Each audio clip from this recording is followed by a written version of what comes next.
విజయనగర వాసులకు స్క్రబ్ భయపెడుతున్న నేపథ్యం అయితే కనిపిస్తుంది. స్క్రబ్ వైరస్ అంటేనే విజయనగరం ప్రజలంతా కూడా భయభ్రాంతికి గురవుతున్న పరిస్థితి కనిపిస్తుంది. ఎందుకంటే ఏ క్షణానికి ఏం జరుగుతుందో ఎలా వస్తుందో కూడా తెలియని పరిస్థితి కనిపిస్తున్నాయి. ముఖ్యంగా ఒకవైపు అయితే మాత్రం దీనికి సంబంధించిన ప్రభుత్వ అధికారులు కూడా డాక్టర్లు కూడా చెప్పుకొస్తున్నారు. ఒక నల్లులు అలాగే మరొక వైపు దీనికి సంబంధించినటువంటి మొక్కల్లో ఉన్నటువంటి చిన్న చిన్న పురుగులు ఇవి కుడితే ఇటువంటివి వస్తుందంటూ కూడా తీవ్రమైన జ్వరంతో బాధపడుతున్నట్టు కూడా మరొక చెప్పుకొస్తున్న పరిస్థితి కనిపిస్తుంది. ప్రస్తుతంగా అయితే విజయనగరం ప్రభుత్వ ఆసుపత్రిలో కూడా స్క్రబ్ వైరస్తో బాధపడినటువంటి పేషెంట్లు కూడా ఉన్నారు. అయితే ఎలా ఆ యొక్క ప్రస్తుతం ఆ వైరస్ వచ్చిన తర్వాత ఎటువంటి సిమ్టమ్స్ వస్తున్నాయి, ఆ వైరస్ వస్తే ఏ విధంగా ఇబ్బందులు పడుతున్నారు, మనతో పాటు మాట్లాడడానికి ఆ పేషెంట్ దగ్గర ఉన్నటువంటి వ్యక్తి కూడా మనతో పాటు వాళ్ళతో కూడా మాట్లాడే ప్రయత్నం చేద్దాం. చెప్పండి, ఎప్పటి నుంచి చూస్తూ ఉంటే ఇప్పుడు ఆ పేషెంట్ మీకు ఏమవుతారు? మామయ్య అవుతారండి. అది ఎప్పటి నుంచి మీకు ఈ వ్యాధితో బాధపడుతున్నట్టు తెలిసింది? ఎప్పటి నుంచి అనేది మాకు తెలీదు. ఆయనకి జ్వరం ఉందని హాస్పిటల్కి తీసుకొచ్చాం. టెస్ట్ చేస్తే టెస్ట్లో స్క్రబ్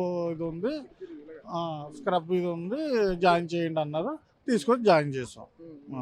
తర్వాత హెల్త్ డిపార్ట్మెంటు, రెవెన్యూ డిపార్ట్మెంటు గ్రామంలోకి వచ్చి శుభ్రంగా బ్లీచింగ్ జల్లి, బాబు ఇది స్క్రబ్ లేట్ చేస్తే ప్రమాదం, తీసుకెళ్ళి వెంటనే హాస్పిటల్లో జాయిన్ చేయండి అని చెప్పారు. మరి ఇక్కడికి వచ్చి ఇక్కడ మళ్ళీ టెస్టులు చేశారా? ఇక్కడ హాస్పిటల్కి వచ్చి టెస్టులు చేశారా? అక్కడ ఏమైనా తేలిందా? టెస్టులు చేస్తారు, కాకపోతే రిపోర్ట్లు మాకు ఇవ్వలేదు. ఇప్పుడు మళ్ళీ టెస్టులు ఈరోజు కూడా చేశారు, రిపోర్ట్లు ఇంకా రాలేదు. అది ఫస్ట్ టెస్ట్లో ఈ టీబీ, తర్వాత డెంగ్యూ, టైఫాయిడ్, మలేరియా ఇవన్నీ కూడా చేశారు. అవి ఏటీ లేదు, స్క్రబ్ ఉంది అని చెప్పారు. చెప్పి ఆ రోజు మేము రిపోర్ట్లకు వచ్చేసరికి రిపోర్ట్ ఇంకా రాలేదు అంటే, అయితే రేపు వచ్చి తీసుకుంటానులేండి అని చెప్పి నేను ఇంటికి వచ్చాను. ఇంటికి వచ్చిన తర్వాత గంట్యాడ పిహెచ్ వాళ్ళకి మేము హాస్పిటల్ నుంచి మెసేజ్ వచ్చిందంట, అది తీసుకొచ్చి మేము ఇక్కడ జాయిన్ చేసాం. అంటే ఎటువంటి లక్షణాలు ఉన్నాయి మీ మామయ్య గారికి? వ్యాధి వచ్చిన తర్వాత, జ్వరం వచ్చిన తర్వాత ఎటువంటి లక్షణాలు వచ్చాయి? తీవ్రమైన చలి జ్వరం కానీ, దగ్గు కానీ, జలుబు కానీ, లేదా ఎటువంటి ఏ విధంగా ఉన్నాయంటే ప్రస్తుతానికి అయితే మీకు ఇప్పుడు మేమైతే ప్రజలకి ఇది వస్తే ఎటువంటి సిమ్టమ్స్ ఉంటే వివరించే ప్రయత్నం అయితే చేస్తున్నాం. దీన్ని ఎలా చూడాలి ఏంటి? దీన్ని అది ఎటువంటి వచ్చాయి? బాగా నీరసం, కాలు చేతులు పీకుడు, దగ్గు, కఫం ఇవన్నీ ఉన్నాయండి. తర్వాత హాస్పిటల్కి తీసుకొని జాయిన్ చేసాం. ఒంటి మీద ఎక్కడైనా నల్ల మచ్చ ఉంది అని అడిగారు, మరి ఎక్కడ కనిపించలేదు. ఎతికారు, మన పిహెచ్ డాక్టర్ గారు కూడా ఎతికారు, కనిపించలేదు. కాకపోతే దద్దుర్లు వస్తాయి అన్నారు. ఈయనకి దద్దులు రాలేదు. ఇప్పుడు ప్రస్తుతానికి మీ మామయ్య గారి పరిస్థితి ఎలాగే ఉంది? ప్రస్తుతం బాగానే ఉందా? బాగానే ఉంది, చాలా బాగానే ఉంది. ఆయనకి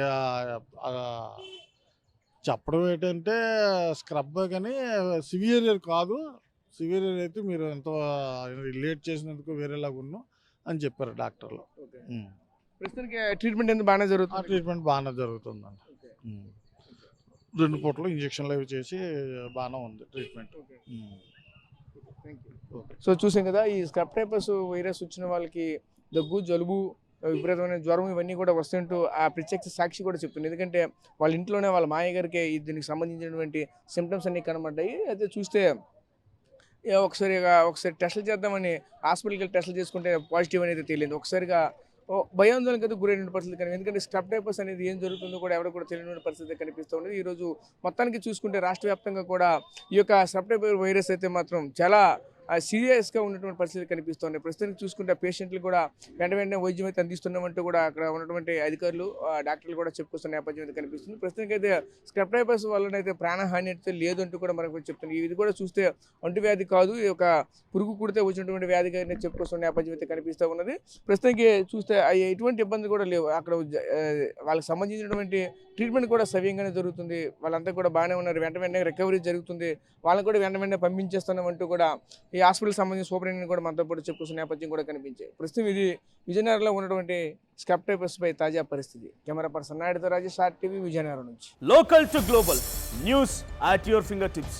మీ చేతిలో ఒక ఆయుధం. డౌన్లోడ్ రా TV app. Media legend Ravi Prakash is back.